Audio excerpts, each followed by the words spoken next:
Having boundaries doesn't mean that you're a bad friend. It just means that in 2026, we are running a strict program, and that goes for friendships too. So these are all the things that will get you cut. If you constantly ask for advice and you never take it, you're cut. If you only ever talk about yourself, you are getting cut. Importantly, if you're using your female friendships as a halfway house to your husband, you are cut.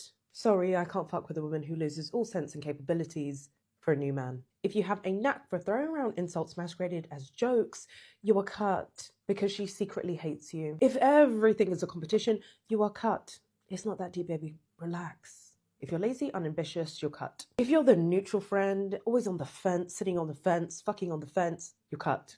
Have some opinions. Stand your ground. Ooh. If you're consistently making bad life decisions, and I mean real bad, baby, you're cut. I don't have time for that. If you're the cheap, stingy friend and everything is a 50-50, even the pennies, you're cut. If you have a full-time job and overpromising and constantly under-delivering, you're cut. If you lack self-control, you're cut. If you're the friend who's always saying that you need to be more realistic, no, I don't, and you're fucking cut. Ooh. If you're the friend that never supports me publicly, but is always in my DMs, you're cut. The highly critical friend, constantly nitpicking, nothing's ever good enough, you're cut. Let me know if I missed anything, and there are areas that we're going to get strict on in 2026. The moment you start to set boundaries, everyone who resents you will eventually get exposed. Because the moment you start saying no, people will finally show you who they really are. See, as long as you're available, agreeable, and always saying yes, everyone loves you. But it's not love, it's access. People don't get upset when you set boundaries. They get upset when those boundaries interrupt the benefits that they were getting from you. The truth is, most people aren't attached to you. They're attached to the version of you that made their life easier. The one who drained yourself to keep the peace. The one who carried the load so that they didn't have to. So when you start protecting your time, your energy, and your sanity, they feel disrespected. Not because you wronged them, but because you stopped allowing them to use you. That's why having boundaries will always expose resentment. They reveal the ones who are actually in your corner, and who was only around because you had no corners. Real friends will adjust to your growth. Fake ones get offended when you stop shrinking. So if someone gets angry when you say no, don't take it personally. Take it as proof that they were never supporting you.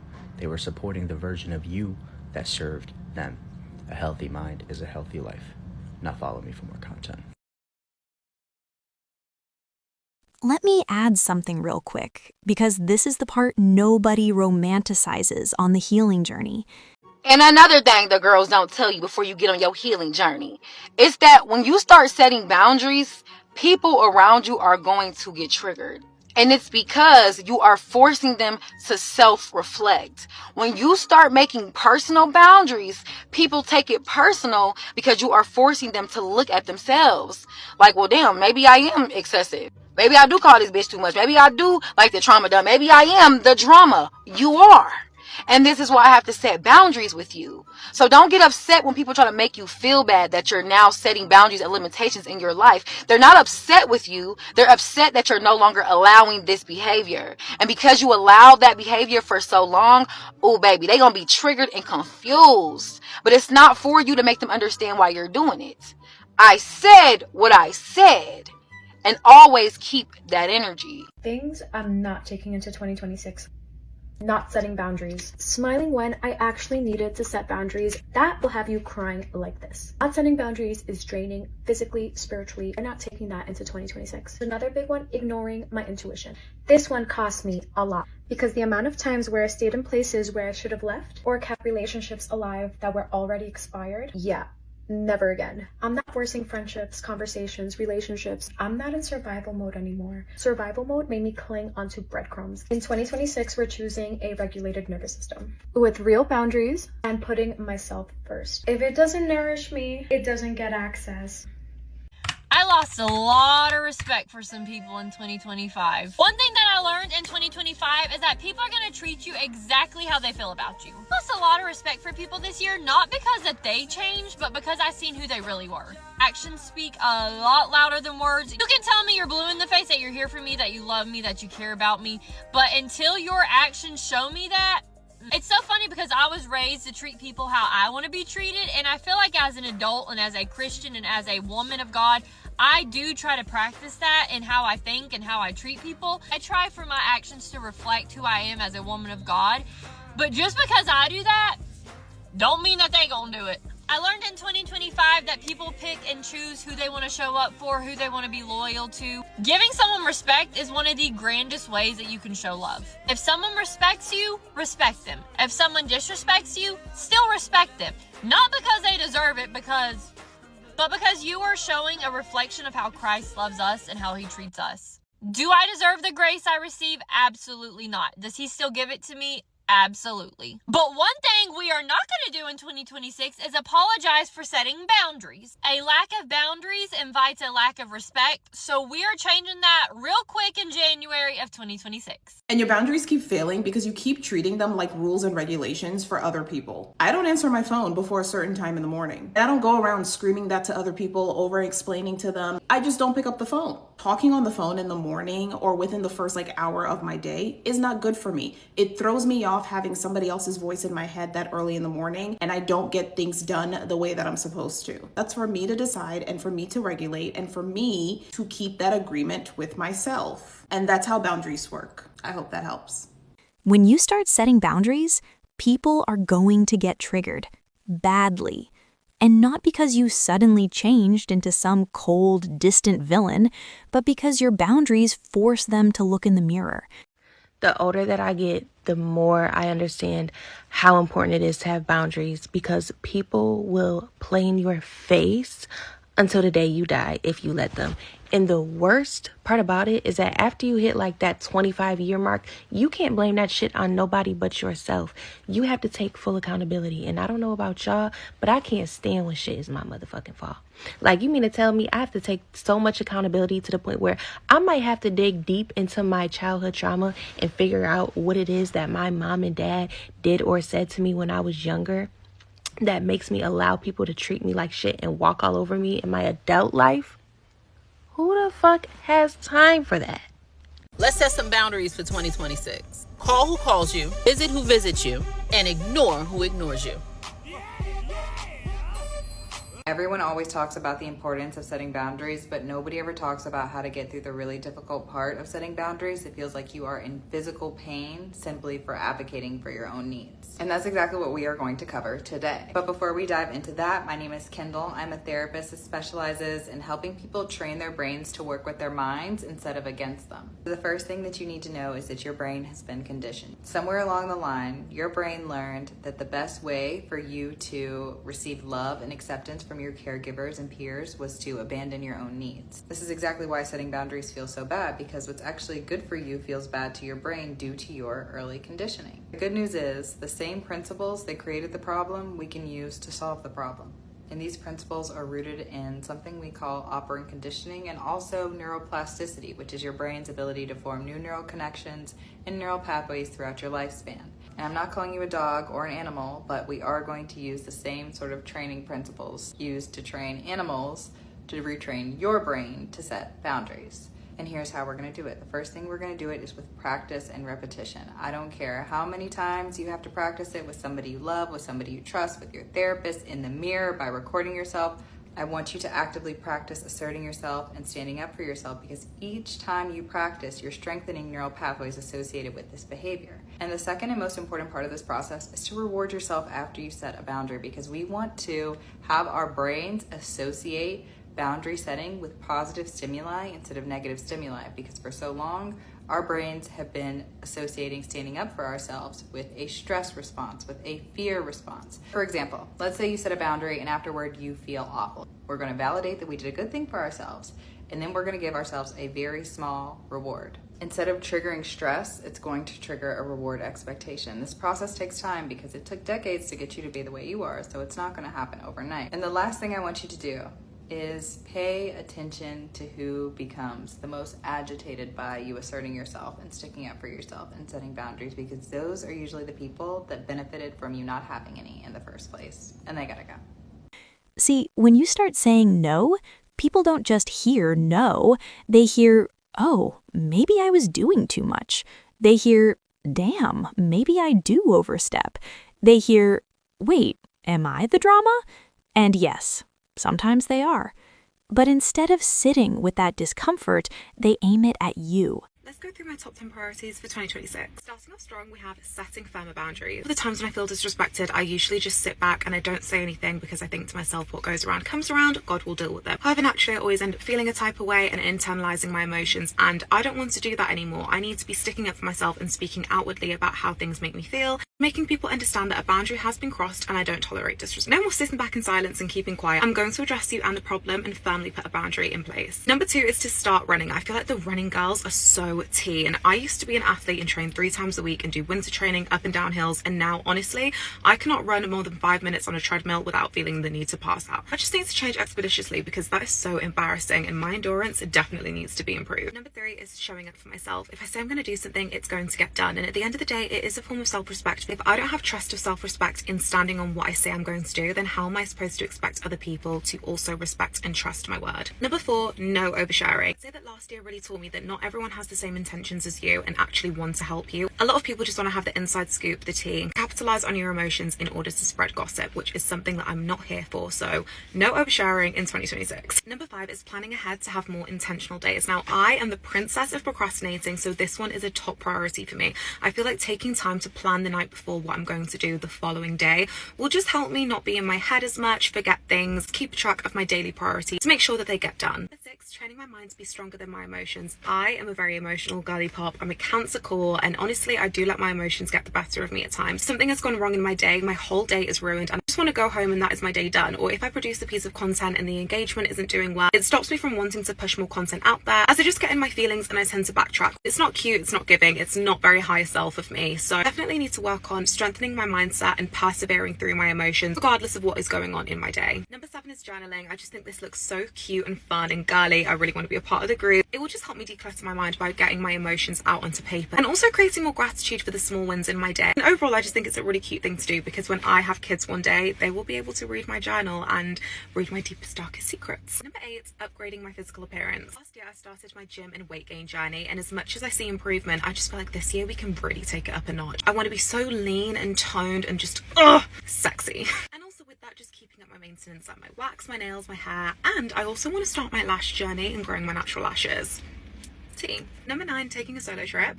Self-explanatory. Finally, number 10, making time to do nothing. My life is very go, go, go, and because I have poor time management as well, I end up cramming a lot of things into my day. By the time the day is done, I haven't been able to wind down, spend any time doing nothing, and it's just rolling on to the next day and repeating the process. So it kind of coincides with number 5, planning ahead to have more intentional days, because by doing that, I will be able to have more allocated time to myself to just do nothing. So yeah guys, those are my top 10 priorities for 2026. Let me know yours, and I hope you enjoyed. Mwah. Love you.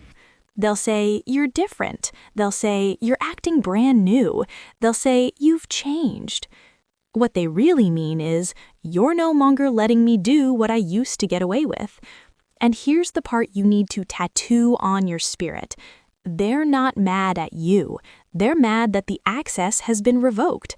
Especially if you allowed that behavior for years. Oh baby, confusion will be loud. The entitlement will jump out. The guilt trips will be creative.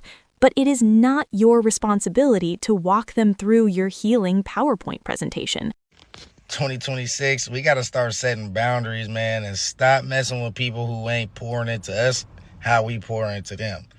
And then 2026, we got to set boundaries for family, friends, relationships, everybody around us. We got to set boundaries, bro. Boundaries don't weaken a marriage. They protect a marriage. Hi there, I'm Michelle, and I help you move from tension to tenderness in your marriage. If you like that kind of thing, I invite you to follow along. Number 1 boundary is respectful tone. No yelling, no name calling. Our words matter when we speak to our spouses. Boundary number 2, shared responsibility.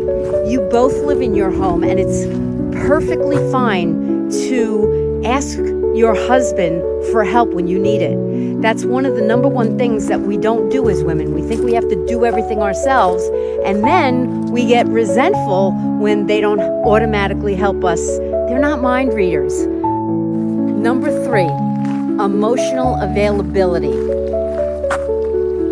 I know guys aren't emotionally available all the time, but we have to ask them. We have to say, I need you to be present, not just physically here. Because for guys, they just think differently. It's not that they're doing something because they don't love you. It's because they're just different than we are. And when we understand those differences, as women, we can show up differently as well. And that small change can really create a deeper connection, the one that you want. Number 4, repair after conflict.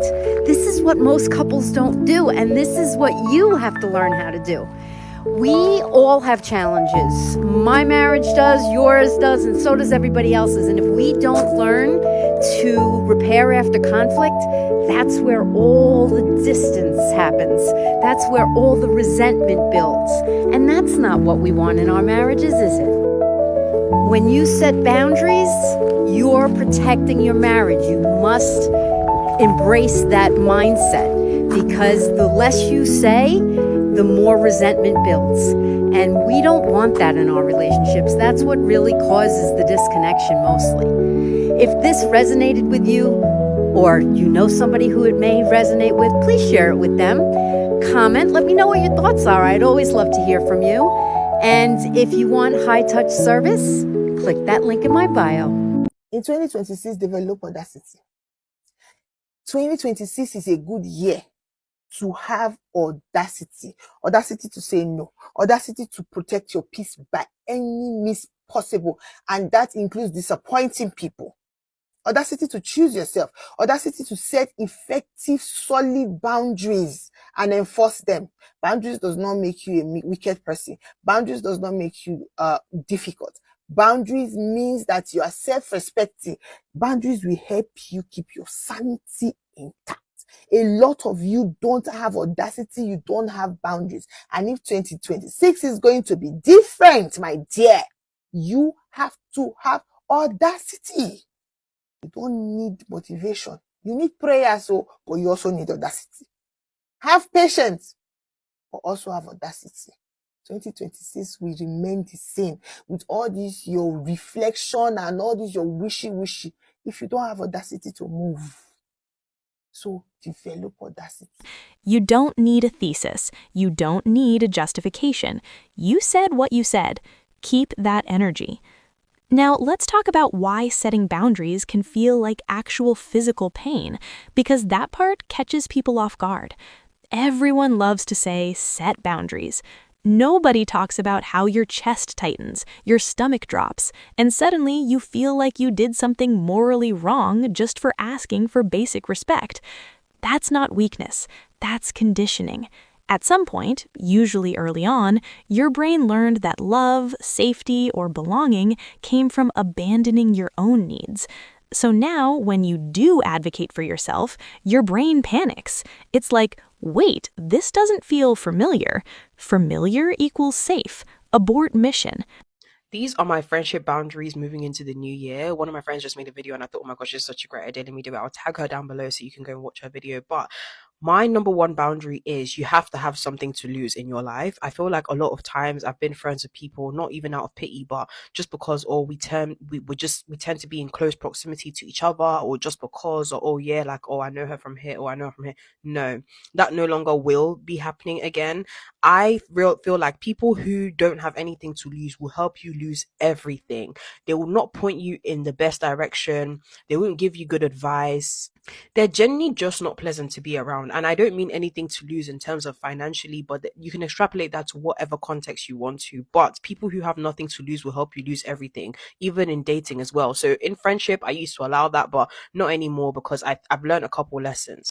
2, friends who feel like they're always correct and always feel like I feel like this leans into the friend who is too woke and feels like everybody should adopt their beliefs. I can't have those kind of friends anymore, because honestly speaking, what are you doing as an adult if you cannot coexist with people who have different point of views and opinions from you? And I'm not saying this my friend supports killing of other people. No, not those kind of extreme views, like minor things. Like, let's say you and your friend have different outlooks on dating and she thinks that you're a pick me because of that, or she thinks that you're a this because of that. I'm sorry, but I'm not here to live for you and please you with my ideas. If you feel like you can only be friends with people who have the exact same mindset as you and we cannot be different in our own ways, I'm a very independent thinker, so I'm going to struggle to be friends with you because I don't see friendship as some sort of binding contract where we have to be the exact same person in and out. It's very toxic. Last but not the least is people who just want to benefit from the things that you have, and they like to disguise this as wanting community or wanting friendships, or people who don't necessarily add to you or like just basically contribute to your growth as a person in general, but they always need something or want something from you. No. This one might sound a little mean, but the friend who is always going through something and wants zero to no solution. Like, I'm telling you, okay, you're telling me you're broke, you're this, you're that. Okay, get a job. Jobs is too hard. You're telling me you're broke. Okay, babe, cut down. Move back home. No, I can't. What do you want me to do? Like, I'm sorry, I don't want to be friends with people whose lives are going left, and they don't want any solution. They just want to remain where they're at. No. You know, there's one thing that I've been meditating on recently, and that's running a tight ship as a woman. Being strict. No compromises. If it's not working out, if it's not making sense, it's gone. It's time to save yourself the stress, the nonsense, the investment, and be strict. Strict. Might sound extremist, but that's the energy for 2026. I don't do the whole weird energy, people acting funny towards me. You acting funny? I don't care. I will cut you off. Please don't play. I don't have time for weirdness. I do not want to sit around and sit and think and wonder, what did I do? What happened? Why are they acting funny towards me? We were cool 2 days ago. Now all of a sudden you have a problem with me. I ain't got time for that. Life is too short to sit around and guess and wonder what's wrong with somebody. Tell me what's wrong. Did I do something? Or are you just a weirdo? So even though boundaries are healthy, your nervous system reads them as danger. The good news? Brains are adaptable. That's neuroplasticity. You can retrain this thing. And no, you're not broken. And no, you're not dramatic. The fix isn't some grand personality overhaul. It's boring. It's repetition. You practice asserting yourself out loud with someone you trust, in the mirror, in your notes app, in your car like you're rehearsing for a role. Every time you do, you're laying down new mental wiring that says, I can speak up and survive. But here's the most important part, and almost nobody does this. You have to reward yourself after setting a boundary. Because right now, your brain associates boundaries with stress, fear, and rejection. We need to flip that association. So we're talking setting boundaries again. When you let a person slide once, they will think they are at a water park. Do you hear me? You see, there are certain kind of people out there who take advantage of you, right? Because you're a kind person, you have a pure heart, but let them slide once with doing something that you're uncomfortable with, that you're not okay with, where you feel disrespected, no matter if it's very minute and small or if it's large. Regardless of what it is, if you let a person slide once, that is you teaching them on how to treat you. Okay? Setting boundaries is about what you are willing to tolerate and what you are not willing to tolerate. Your negotiables and your non-negotiables, okay? So when you set a boundary, that's letting that person know, non-negotiable. There's no debating it. I am not okay with that. No. That's what setting a boundary is. Many people don't set boundaries because they feel like they have to be so boisterous and mean and aggressive and tough, and no. And honestly, you know, growing up, that's what made it so hard for me to set boundaries, because I wasn't a mean-spirited person. You know, I'm a pure-hearted person. I'm a kind person. You know, I mean well by everyone, genuine. So it was hard for me to be mean to people, because it's like the reason why I would say yes when I wanted to say no is because I didn't know I was people-pleasing, because I didn't want to be mean. I didn't want to hurt anyone's feelings. Understand something. That is you prioritizing other people and their feelings and neglecting your own. You see, when you do things like this, it's a disservice to yourself. You lack self-worth, self-value, self-love, okay? Also, when you do this, when you say yes, when you really want to say no, you create a war within yourself. It affects your mental health, because all you can contemplate and think about is how you wanted to say no and you're not okay with this, or you're uncomfortable. And here's the thing. You have to set boundaries within yourself. It starts with yourself, your own self-respect, okay? So, for example, if you say, I want to start working out. I'm going to start working out on Tuesday. Tuesday rolls around and you make excuses and you don't go work out. See, that is you not respecting yourself. That's you not keeping your own word. So when you don't keep your own word with yourself, what happens is That is what sets the tone with how you allow others to treat you. When you don't keep your word with yourself, the people around you, the people in your life notice that. And that teaches them on how to treat you also. And that's a lot of the reason why you accept excuses from other people. Or when and people don't keep their word with you, you allow it. And you quickly and always easily forgive. And you don't say anything because you don't even keep the word with yourself. So you have to value yourself by keeping your word, doing little things like, if you say you're going to make your bed every morning, make that a priority to do so. If you say you're going to the gym, make it a priority to do so. Whatever you put your mind to and say that you want to do, keep the word within yourself. Keep your own word. Stand on business with you. So when it comes to people doing something that you don't like, understand you do not have to be mean, aggressive, and loud. You can simply say, I am not okay with that. Or no, I don't like it. I'm not okay with that. I don't agree with that. You can be calm. And the thing is, just because a person is loud does not mean they're tough. Does not mean they're strong and bad. Do you hear me? Being loud and aggressive and hostile. No, it's not necessary. You can stand on business by being calm, looking people in the eye and calmly saying, I am not okay with that. Do you hear me? So no more letting things slide. Like I said, it doesn't matter how small it is. If you're not okay with that, do not let it slide. No, I'm not okay with that. Because that is teaching people on how to treat you. You teach people how to treat you by no longer allowing things to slide. So after you set a boundary, especially when you feel terrible afterward, you pause and validate yourself. Then you give yourself something small but positive, a walk, a treat, a moment of rest, something that tells your brain, this was good for me. Over time, your nervous system starts expecting relief instead of danger.